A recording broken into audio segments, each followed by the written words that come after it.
Yo, what's up, guys? This is Psychological Reactance Theory Part 2. Yesterday I just touched on it briefly, but today I finished up that section in Influenced by Robert Cialdini. And yeah, it's a crazy one. I've really thought about this one a lot, this theory. Um, Basically, to sum it up, we rebel, often blindly rebel against obstructions to our freedom.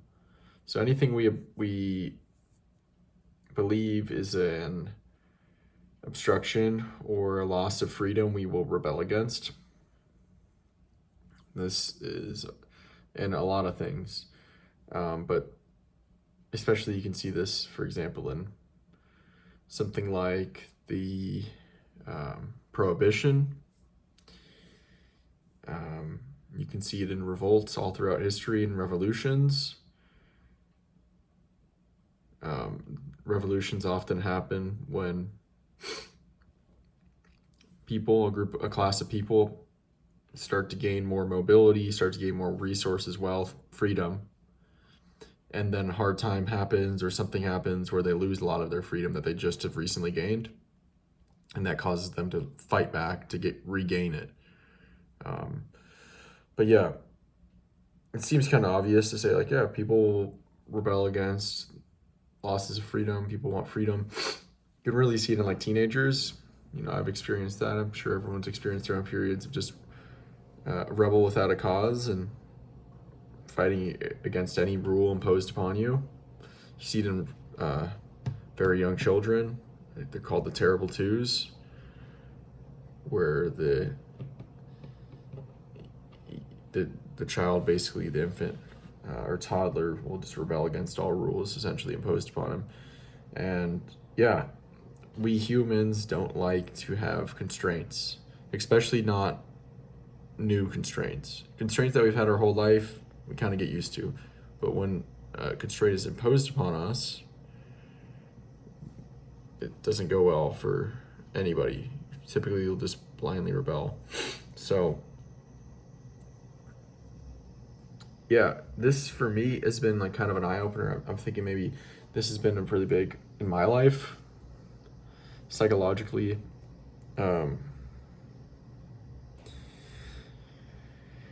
Yeah,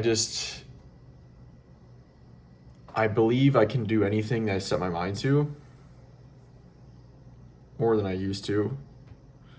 After high school, when I had freedom of time and with enough resources to do, a lot of stuff I wanted to do within reason, I was like, I can do anything. And so I started to really believe that. And so now all these life paths, potential life paths open up. Oh, well, I could do this, or I could do this, or I could do this. Oh, let me experiment with this. Let me see what this subject's about. Let me see what this career is about. Let me see what this hobby is about. Let me see what this craft or this art is about. And I explored it broadly, and I'm like, oh, I could do this, I could do this, I could do this. And so the problem is the choice of any of them, the commitment to anything, is essentially killing off other possibilities.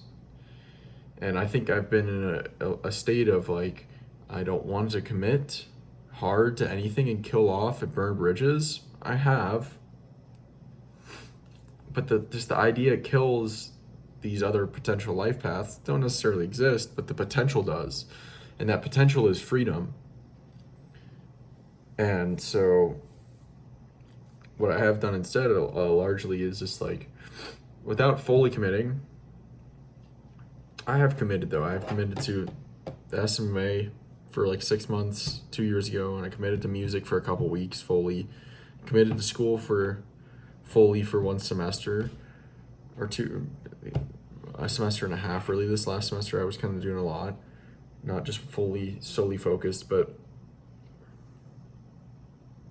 yeah. So my preference has been to pursue things that basically increase my potential and increase my potential freedom. universally. And so that has led me to study sleep deeply, because sleep affects everything. Being a better sleeper, getting better sleep will affect me in any career, any choice. Learning how to learn, that's the pinnacle of it. That's I want to develop my ability to learn anything so that I can do anything. Health, meta skills, just the idea of meta skills that I can learn, such as learning how to learn, that will apply to any pursuit, any subject, all knowledge. So yeah, all that to say, I'm now coming to a point where I want to commit to a business that has a serious potential, and there's a serious opportunity, and it's difficult to kill off these other potentials. The potential of me pursuing music right now, or me transferring to Arizona State, or me trying to transfer to some top school and pursue AI in one of these schools, or pursue neuroscience in one of these schools, or move to LA and pursue music, or to do any other sort of thing I could want to do: architecture, design, neuroscience, psychology, study psychedelics and psychedelic therapies, and what that potentially could be for things like therapies and philosophy behind it. What is consciousness, and philosophical questions, psychonaut, explorer, artist, social media influencer, like the list just goes on. Anything you could potentially tell me, it all sounds good. It sounds like that's a good thing. I'm trying to be wise here, and I heard Alex Hormozy once say all the grass is greener, and when something sounds really good, it's just that I don't have enough details. Eventually, everything becomes the same thing. Everything becomes difficult. Everything can become very tedious. Everything can become monotonous. Everything can become hard to do, no matter what path. And then you hit that wall, and you're like, man, this is really difficult. Is this really worth it? This other thing is more worth it, I would say. And then you pursue that thing, and then you're like, oh, this thing's actually really fucking difficult as well. So maybe this other thing. And you bounce back and forth, and I don't know. I'm kind of, I can see beyond that now, and I'm ready just to win. And I've got all these ideas of things I want to build, and these things that I want to bring into the world: physical buildings and non-physical systems, and ideas I want to bring to life. And the fear is like committing fully to like entrepreneurship and marketing, and this SMA is like it's going to take way longer than I expect. That's almost a fact. It just is. It's called the planning fallacy. We always are optimistic fallacy as well. We're optimistic and we think things are going to take less time than they do, like big things. They almost always take way longer than you would ever think. And so the trap is, or the fear is that I'm like, I look back in 20 years and I'm like, tired old guy. Maybe I have a family too, and I've got other commitments. Yeah, I made money and I gained resources, and now I've got potential, but I'm too tired, or I don't want to do something else. Or that like, it's like this business keeps growing. Like if I leave now, I'm going to miss out on all these compounding returns. But I like to just think that just means I need to commit even harder so that I can win even faster and win even bigger, so that I don't have to spend my life, the whole life, doing that. Because I have a lot of interest and a lot of things I want to eventually build. And so to me, I guess that just means I've got to win bigger, and I've got to win faster, and I've got to do it better now. Because if I siphon my attention and shotgun my attention like I have been doing, maybe in the end that would be the best, but there's no guarantee of that. Just from the neuroscience of learning and interleaving, maybe it would be the best, but I'm ready to win, and this is a win I can win, and then I can parlay that resources and the systems and the confidence and the networks and the skills into anything else I want to do, whether that's music, business, or social media, or neuroscience or architecture or AI or whatever it may be. So, anyway, a little tired here today with this school ending. Big change in lifestyle. Not seeing as many people, just regularly talking to people, seeing people. Definitely moving a lot less than when I had to walk to classes all around. I'd get, thousands of steps walking around campus every day. So a little tired, recalibrating.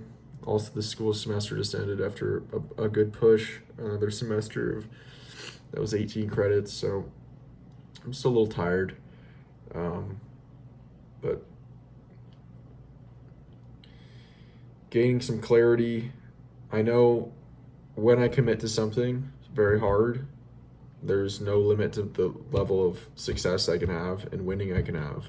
No doubt in my mind. I've built all these systems. I've outthought everybody in any arena I pick, especially something like social media marketing. Like I can guarantee you these people have not put in the level of strategy in their life at this point. They had not started when they were 12 studying stocks and business and compounding interest and going into personal development and health and sleep and neuroscience and eventually building a business in high school to be able to then, after high school, explore interests and curiosities and travel, and then in that time build my own learning system and explore dozens and dozens of different subjects, including philosophy, physics, math, neuroscience, whatever it may be, all these other subjects, hard, dense computer science, data science subjects, hard sciences, humanities, history, whatever it is, art, music, everything. And then gone back to school and absolutely obliterated school and just downloaded information. Nobody's put in this level of strategy or thought. And I know that. And so I know when I lock into something that I can destroy and win. And that's what I'm kind of wanting to do now is I want to win what I'm doing at a very, very high level. And then I can do whatever I want after that, Yeah. But I think full commitment of I don't have much pursuits outside of this thing. That's the greatest shot at winning. And so that's what I'll be doing for this business.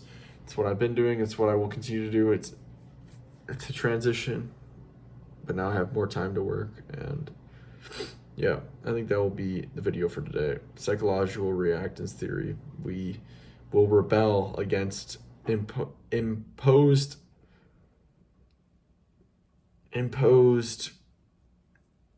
how would you call it?